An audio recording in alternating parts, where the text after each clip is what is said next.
मैं हूँ शरण में तेरी, संसार के रचैया।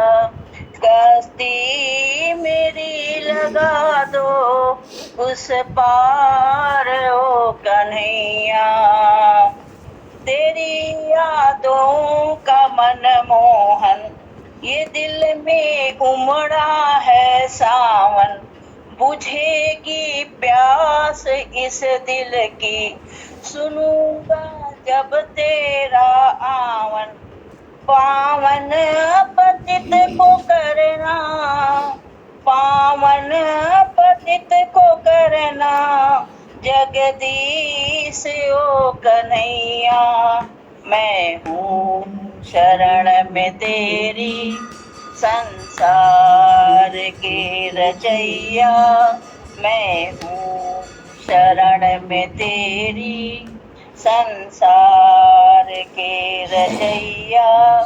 कश्ती मेरी लगा दो, कश्ती मेरी लगा दो उस पार ओ कन्हैया। मैं हूँ शरण में तेरी, मैं हूँ शरण में तेरी, मैं हूँ शरण में तेरी। राधा रानी सरकार की जय। जय जय श्री राधे सखी।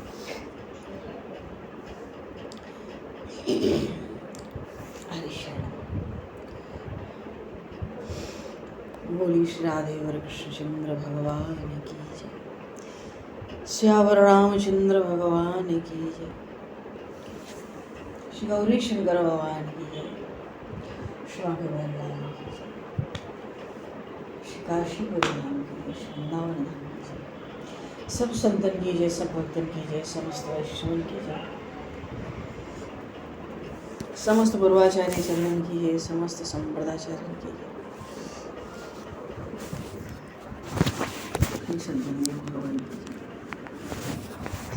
गंगा मैया की जय, जमुना मैया की जय, सरजू मैया की जय, गौ माता की जय, तुलसी माता की जय, पृथ्वी माता की जय, एकादशी महारानी की है। जय जय श्री सीताराम, जय जय श्री राधे श्याम, नमः पार्वती पतये, हर हर महादेव। अनंत कोटि ब्रह्मांड नायक सर्वेश्वर पूर्ण परात्पर ब्रह्म, असंख्य कल्याण गुणगण निलय, भक्त वांछा कल्पतरु शरणागत वत्सल भक्त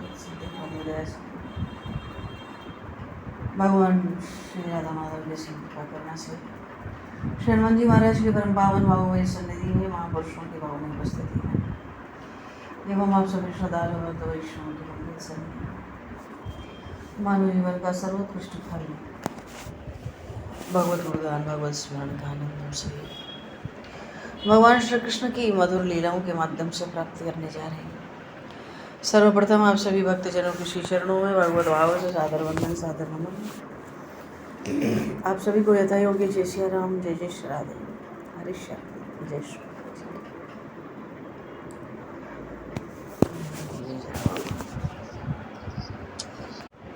वंशी विभूषितकरान्नवनीरदाभान् पीताम्बराधरुणबिम्बफलाधरम् पूर्णेन्दुसुन्दरमुखादरवन्दनेत्रात् कृष्णात् परं किमपि तत्त्वमहं न जाने, कृष्णात् परं किमपि तत्त्वमहं न जाने।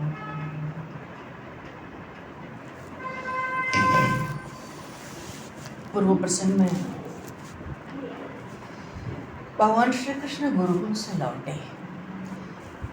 महर्षि सांदीपनि को गुरु दक्षिणा में यमपुरी से जाकर भगवान उनके मृत बालक पुत्र को ले आए और उनको सुपुर्द कर दिया।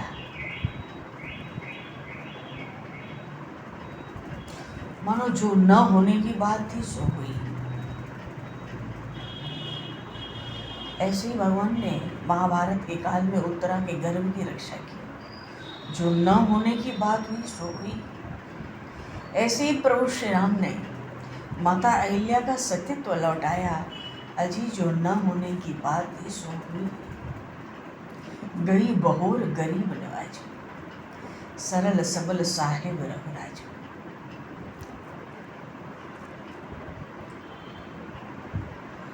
भगवान मथुरा आए और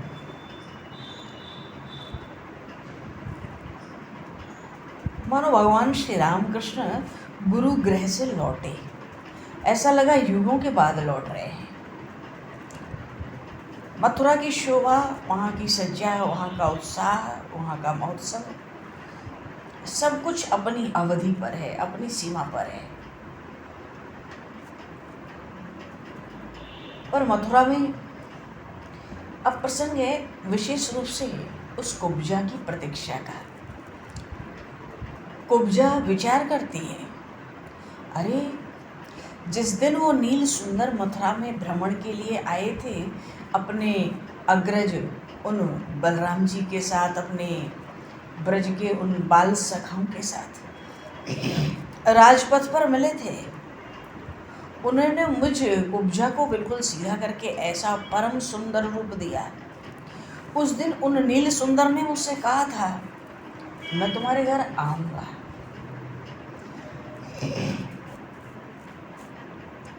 उन्होंने वचन दिया था। वो उनकी मधुर मुस्कान, वो बंक चितवन, वो कमल नयन की, वो उनका त्रिभुवन मोहन रूप, अतिशय अमृतमय मधुर वाणी।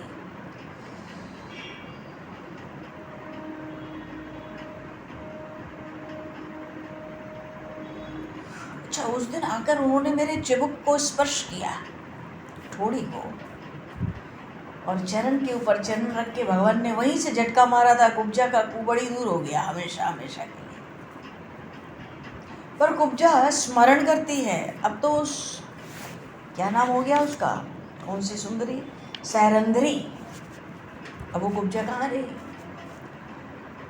वो चिबुक का स्पर्श भगवान का, ऐसा लगता है मानो प्राणों को आंदोलित कर दे। ऐसा लगता है उनकी उंगलियां अभी भी चिबुक पर लगी हुई हैं। कंस मारा गया। कंस का अर्थ है मूर्तिमान अहंकार। उसको मार के उन त्रिभुवन सुंदर ने उस मूर्तिमान अहंकार को ही तो मारा। और इस सैरंद्री के लिए कुब्जा स्वयं को सोचती है, कंस तो तभी मर गया था जब एक बार हंसकर उस बनवाली ने मुझसे अंगराग मांगा था। मेरे हाथ में जो चंदन था उस दिन राजपथ पर, उन्होंने अपने लिए, अपने सखाओं के लिए हंसकर मुझसे मांगा। मेरे लिए तो कंस उसी दिन मर गया था।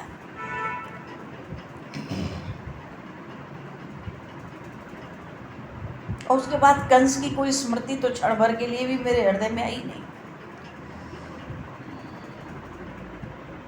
पहले भी दासी थी, अभी भी दासी है, सदा सदा की दासी। किसकी? उन मोर मुकुटधारी की दासी। हाँ, कंस की दासी थी कभी ये कुब्जा, पर सोचती है वो कोई भारी अशुभ था जो कुबड़ बनकर उसकी कटी पर बैठा था। वो तो उनके स्पर्श से अदृश्य हो गया। अब तो बिना मूल्य के, बिना किसी मोल के मैं उनकी दासी हूँ, जन्म जन्म की दासी हूँ। अब तो कल्पांतर के लिए दासी हो गई हूँ। उन्होंने उस दिन वचन दिया था, मैं तुम्हारे घर आऊंगा।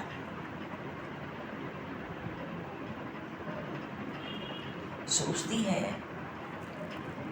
कुब्जा कहाँ महारानी है कोई कि उसको बुलाने के लिए कोई पालकी भेजनी पड़ती। अरे मैं तो स्वयं चली जाती। अरे एक बार नहीं, हजारों बार पैरों चलकर उनके द्वार के चक्कर काटती। दासी का क्या मान होता है और क्या अपमान होता है। द्वारपाल बहुत करते तो झिड़क देते, लोग परिहास ही तो करते। पहले क्या कम परिहास करते थे लोग, नया क्या है। अब मैं जब चाहती अपने हृदयहारी प्राणों के स्वामी के चरण पकड़ लेती, आंचल फैलकर गिड़गिड़ाती फैलाकर, और वो श्यामघन, वो जो नीलमणि नील सुंदर है, श्याम सुंदर, अगर झिड़क ही देंगे तो झिड़क लेंगे। वे तो उस दिन भी झिड़क दे सकते थे, पर वो तो परम उदार है। उन्होंने तो सम्मान दिया, वचन भी दिया, तेरे घर आऊंगा। कुब्जा सोचती है मैं नहीं जा पाती, मैं तो तुच्छ दासी हूँ, इसलिए तो नहीं जा पाती। और ऐसी तुच्छ दासी जावे तो उनको संकोच भी हो सकता है, पता नहीं लोग क्या क्या कहेंगे उनको, उनका अपयश होगा, संकोच होगा, ये मैं कैसे कर पाऊंगी, कुब्जा सोच रही है। फिर उन्होंने स्वयं आने को कहा है ना, तो वो आएंगे ही। कुब्जा तो प्रतीक्षा कर रही है, और कुब्जा प्रतीक्षा ही कर सकती है। कुब्जा की प्रतीक्षा भी अद्भुत है। क्यों? हर पल उसको लगता है आते होंगे, वो श्याम सुंदर आते होंगे।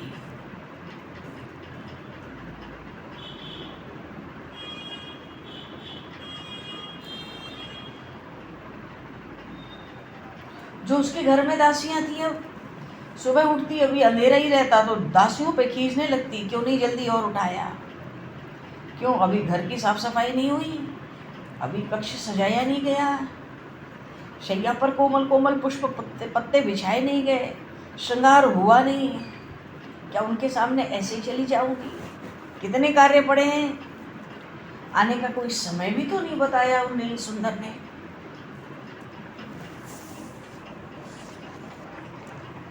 क्योंकि श्री कृष्ण तो ब्रह्म मुहूर्त में उठते हैं। कुब्जा सोचती है मैं दासी होकर कैसे देर हो गई, खींचती है अपनी दासियों पर।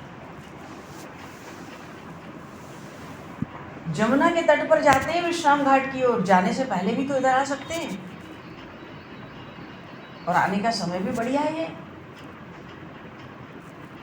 अरे जिस द्वार पर परमात्मा आए, उस द्वार पर कोई उनके आने का समय अनुचित या अनुपयुक्त भी हो सकता है।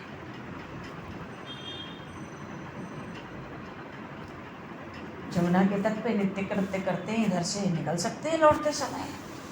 मानो कुब्जा को तो सब समय उनके आने का समय ही बड़ा उपयुक्त लगता है, और कुब्जा की प्रतीक्षा अद्भुत है। दोपहर को समय मिला, अब फूल तो मुरझाने लगे, तो नए ताजे फूल लगाती, अंगराग भी मलिन होने लगता दोपहर तक। वो अपना भी श्रृंगार करती थी, हर समय अपना श्रृंगार करती थी। क्यों? अभी श्याम सुंदर आ ही रहे होंगे। दोपहर को सोचती सुबह नहीं आए तो अब दोपहर को भोजन करके अभी तो विश्राम कर रहे होंगे, तीसरे पहर में तो आ ही जाएंगे। क्यों? शाम को फिर तो जमुना तट पर जाएंगे, तो लौटते समय अंधकार होने से पहले ही आ जाएंगे। फिर सोचती है अच्छी वो दिन में कैसे आएंगे उस कुब्जा के घर? क्यों? गुरुजनों का संकोच होता होगा। हाँ, रात में सब सो जाएं तब आ सकते हैं। मानो कुब्जा को न तो दिन में चैन है न रात में चैन है। वो भुवन भूषण जो त्रिभुवन के आभूषण है आ ही रही होंगी, यही हर समय को सोचती यही उनके आने का उपयुक्त समय है।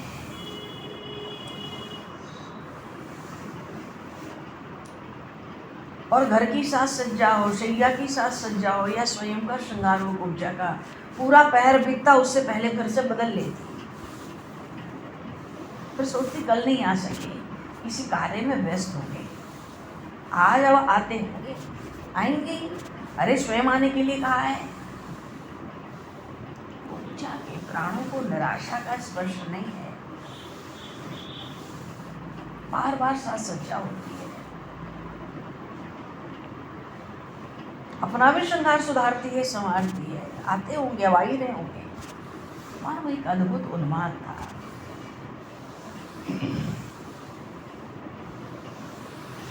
भोजन कुब्जा को करना पड़ता है, वो करना नहीं चाहती, क्योंकि भोजन नहीं करेगी तो फिर रूप नहीं बचेगा, रूप नहीं होगा तो कैसे प्रसन्न होंगे।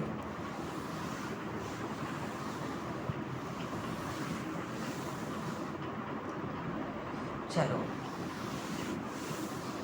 भोजन भी करती कुब्जा जी, 2-4 ग्रास मुंह में डालती फिर हाथ धो लेती, क्यों आ रहे होंगे श्याम सुंदर। केवल शबरी ने ही प्रभु की प्रतीक्षा नहीं की,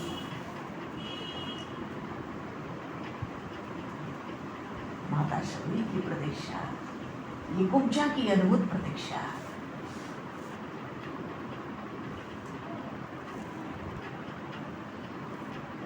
मानो दिन पर दिन बीतते और रात्रि पे रात्रि, पर कुब्जा प्रतीक्षा में थकती नहीं थी। सखियां उसकी खींच जाती थी, दासियां भी कभी कभी दुखी हो जाती थी, पर कुब्जा को शरीर की सुध कहाँ है।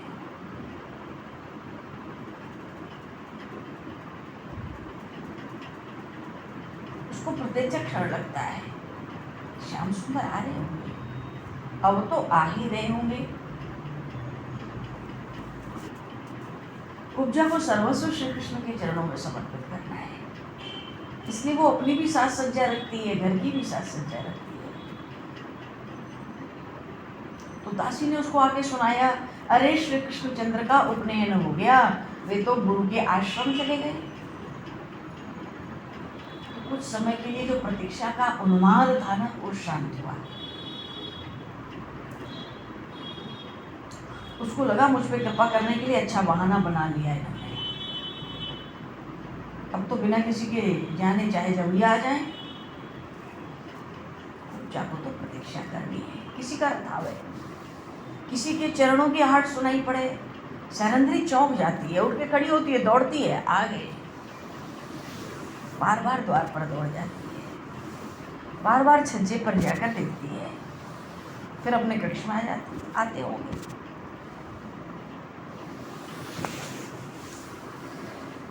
आएंगे, क्योंकि स्वयं तो आने को कहा है, व्याकुल प्राणों से प्रतीक्षा चल रही है। अचानक पूरी मथुरा में बड़ा जयनाद होने लगा, भगवान वासुदेव की जय, भगवान वासुदेव की जय। मथुरा में जितने नर नारी हैं सब राजपथ पे आ गए, कुछ अपने अपने भवनों के ऊपर इकट्ठे हो गए। क्यों? भगवान रामकृष्ण गुरुकुल से अध्ययन समाप्त करके लौटे हैं, नगर सजाया गया है, बड़ा स्वागत संभार हो रहा है, पूरा राजपथ पुष्पों के साथ, लाजा दुर्वांकुर पुष्प केसर चंदन की बरसात, ब्राह्मणों का स्वस्ति पाठ, शंखों की ध्वनि, बड़े बड़े बाजों का बजना, सब कुछ हो रहा है स्वागत में। पर कुब्जा कहाँ जाए? वो घर से निकले यहाँ आ जाए तो, और वैसे भी उसको कहीं जाने का समय तो है नहीं, तो घर में ही सब कुछ दिन रात बदलती रहती है, करती रहती है। क्या मुरझा गया, क्या फीका पड़ गया, क्या मलान हो रहा है, उसको उस भीड़ में जाने का इतना समय भी नहीं है। पर सोचती है गुरु गृह से लौटे हैं,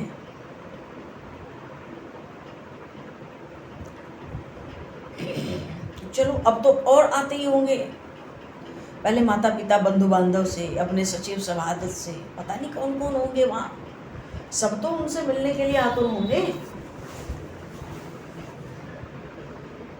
मिल ले वो, पहले वही मिले।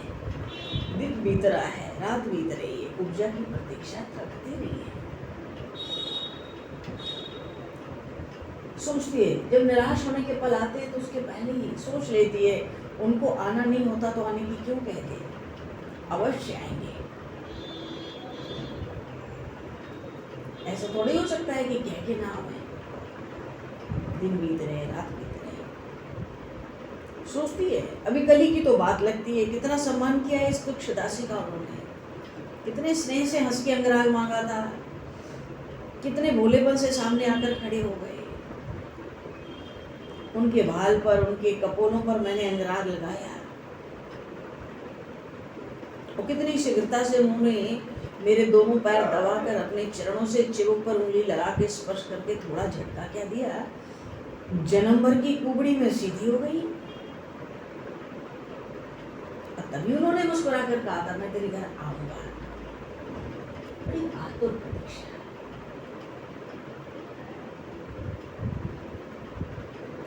देखो भगवान की प्रतीक्षा ही की जा सकती है,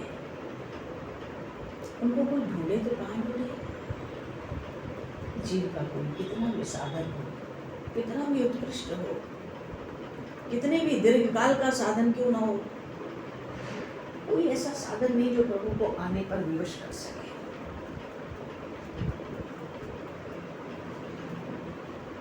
ऐसा कोई साधन नहीं। युग युग की तपस्या साधन से भी तो तपस्वी योगेंद्र गुणेंद्र उन्हें पाने में समर्थ नहीं होते जी। वही कृपा करके हमें मिले।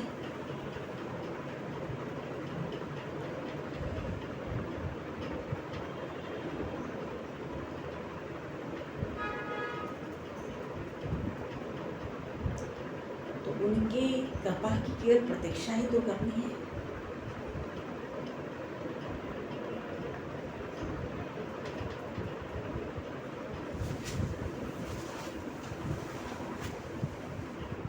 जीव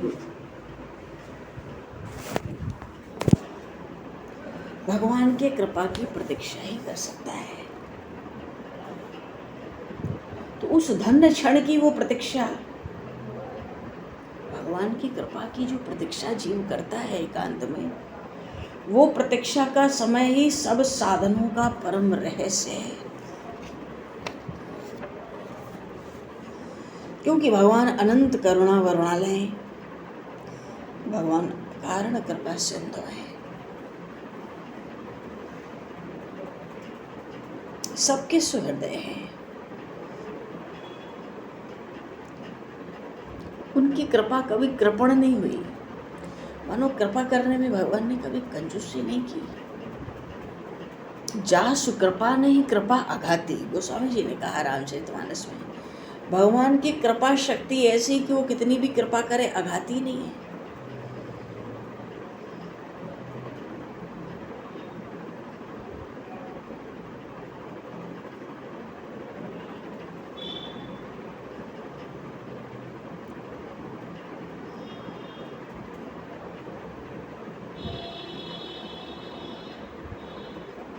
भगवान ने अपने अग्रज अपने सखाओं के सामने इस सैरंद्री को वचन दिया, मैं आऊंगा तेरे घर, तेरे पास स्वयं आऊंगा। पर सबको ही कुछ न कुछ वचन देते चलते हैं। केवल श्रुतियां ही, वेद ही तो भगवान की वाणी नहीं है। जीव मात्र को ही तो भगवान का वचन प्राप्त है। भगवान कहते हैं मैं सबको मिलूंगा, जो जो मेरी प्रतीक्षा करेगा सबको मिलूंगा। पर वो प्रतीक्षा व्याकुल प्राणों के साथ निरंतर जागरूक रह के वो प्रतीक्षा होती है। और प्रतीक्षा जागे और श्याम नाम है, तो श्याम सुंदर दूर नहीं बने रह पाते, उनसे ये हो नहीं पाता है।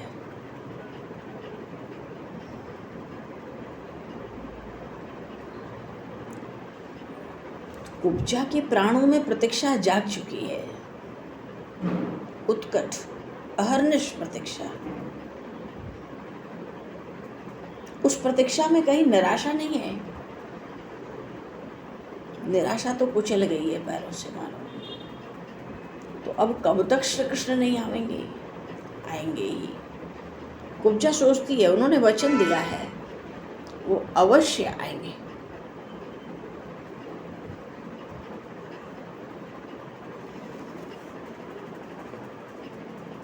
और सचमुच एक दिन राजकीय रथ आया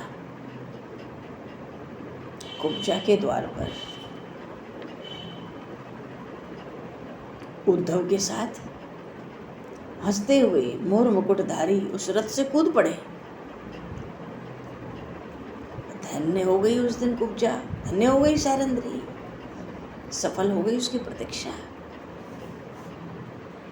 कुब्जा तो देखी और दौड़ी, भूल गई क्या कर रही है। आनंद की ऐसी बाढ़ उठी ना हृदय में, नृत्य करने लगी, नाचने लगी। ऐसा नाची मानो वस्त्र भी अस्त व्यस्त, माला टूट के गिर गई। पूरे श्रीअंग पे उसके पसीने पसीने। जो पुष्पों के आभूषण बना रखे थे, कोई कहीं गिरा, कोई कहीं गिरा। प्रभु को आसन देना भी भूल गई। अर्चना करनी है प्रभु की, भूल गई। कुछ क्षण लगे, भाग खड़ी हुई। ऐसे स्वागत करूंगी, ऐसे उनके सामने जाऊंगी। स्नान करने भाग गई।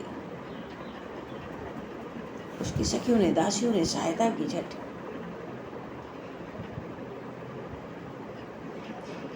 आसन दिया, भगवान के चरण दुलाए, अर्घ दिया, अंगराग दिया, पुष्पों का हार, पुष्पों से सत्कार किया। त्रिभुवन सुंदर भगवान का।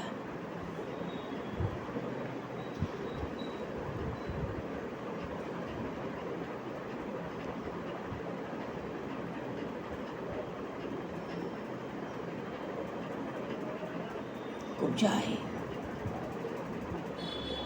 देखती सखियां तो मेरी पहले ही इनके सत्कार में लगी हैं। उसने आसन उठाया, बड़ी नम्रता से उद्धव जी से कहा, आप खड़े हैं, आप विराजो। उद्धव जी ने तो भैया आसन का एक हाथ से स्पर्श किया, सिर झुकाया, धरती पर ही बैठ गए। बड़ी कृपा है।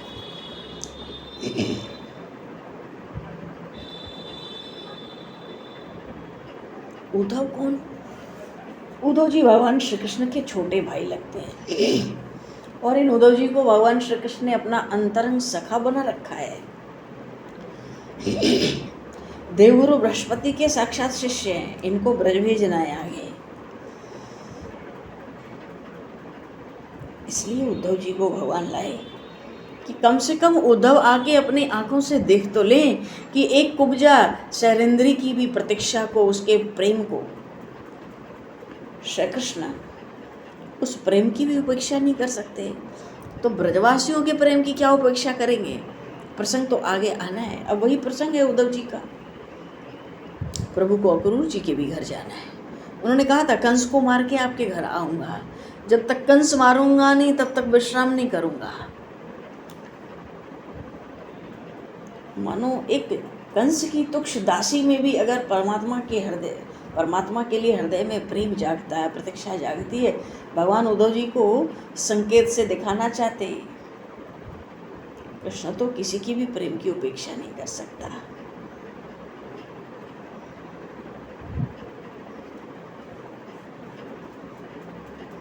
पर भगवान वासुदेव का अपार अनुग्रह है, उद्धव जी को अपना सखा, अंतरंग सखा मानते हैं, यहाँ भी साथ लाए हैं। तो देवगुरु बृहस्पति के शिष्य उद्धव यहाँ आसन कैसे स्वीकार करेंगे? यहाँ का आसन तो उद्धव का वंदनीय हो सकता है।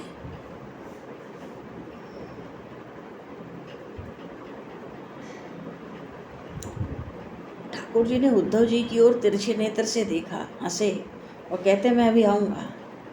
उद्धव जी ने मस्तक झुका लिया, मानो पता नहीं किसके लिए, किसके प्रेम परवश होकर आप कब क्या लीला करते हैं, क्योंकि जानते हैं ये परमात्मा पूर्ण काम है, पर इनकी लीलाएं,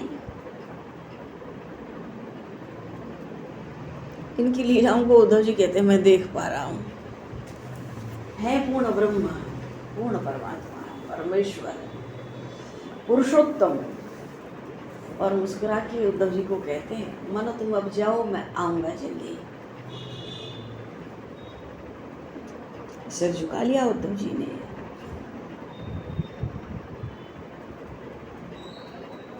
ऐसे उद्धव जी बैठे रहे मानो उनको पता ही ना हो उद्धव जी को कि श्री कृष्ण उठ के भीतर भी चले गए, अपने ही चिंता की धारा में निमग्न बैठे हैं।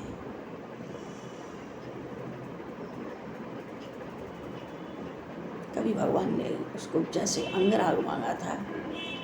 आज उसके घर पधारे, सत्कार भी किया, कुब्जा ने भी प्रभु का सत्कार किया।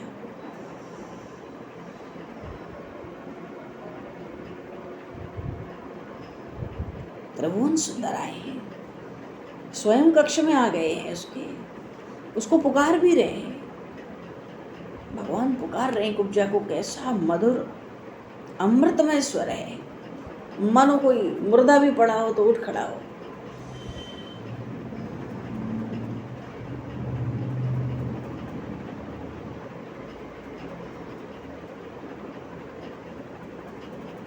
जाकर प्रभु शैया पर विराजे, बुला रहे हैं।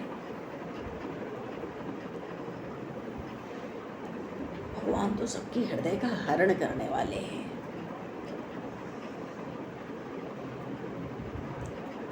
जब कुब्जा वहां आई नहीं तो भगवान खुद उठ आए उसको ढूंढने के लिए, उसका हाथ पकड़ कर ले आए। देखो ये वही परमात्मा है जिन्होंने किसी का हाथ पकड़ा तो छोड़ना थोड़ा ही जाने, भगवान को तो पकड़ना आता है। मानो श्री कृष्ण ने कुब्जा का हाथ भी पकड़ लिया और हाथ पकड़ कर ले आए तो पाणी ग्रहण तो हो ही गया। बोलिए श्री कृष्ण भगवान की जय। श्री नंद नंदन श्याम सुंदर भगवान की जय। ऐसा है।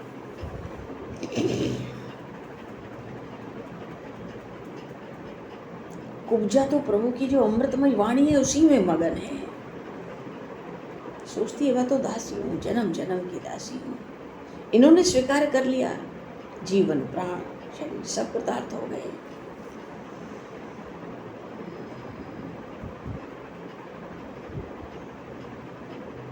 पर उस सैरेंद्री ने, कुब्जा ने प्रभु से अनुरोध किया, क्या मैंने कितनी कितनी प्रतीक्षा की तुम्हारी, हे कमल नयन प्रभु, अब आपका संग छूटे ऐसी सामर्थ्य मुझ में नहीं है। कुछ दिन यही विराजो, धन्य करो।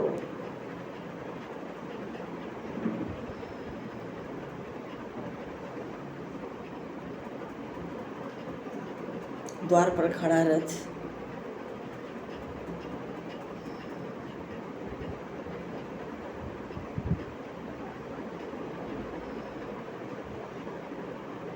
उद्धव के साथ प्रभु बाद में लौटे।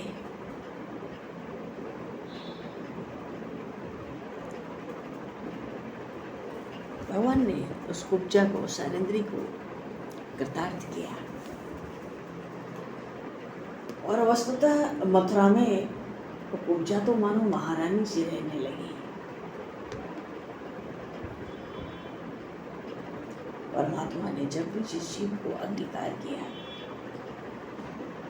तो अंगीकार करने में समय जरूर लगा, क्योंकि भक्तों को प्रतीक्षा में भी बड़ा सुख होता है।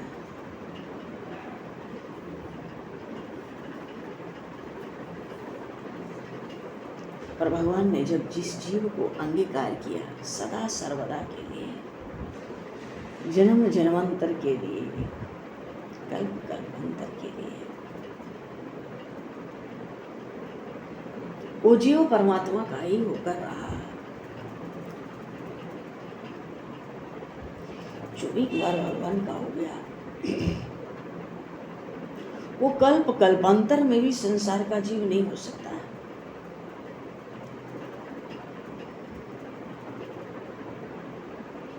क्योंकि प्रभु की करुणा की दृष्टि जब भी किसी जीव पर पड़ी,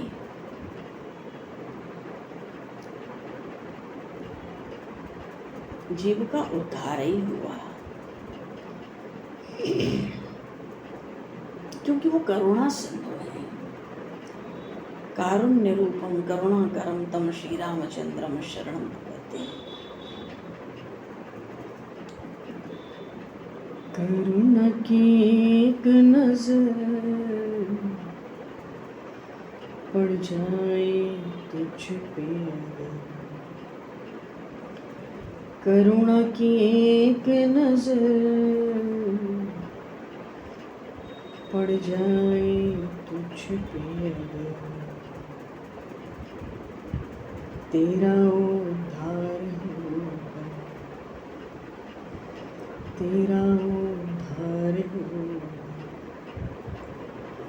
बैठे राम जी की चरणों में तेरा उद्धार होगा। बैठ राम जी की चरणों में आमन बैठ जरा श्री राम जी के चरणों में। चलो बाबा समय को विश्लेष करते हुए भगवान श्री कृष्ण महाराज की श्याम रामचंद्र श्रीमणि महाराज की सब संतन की जैसे करते हैं जैसे भगवान। आज अष्टमी है,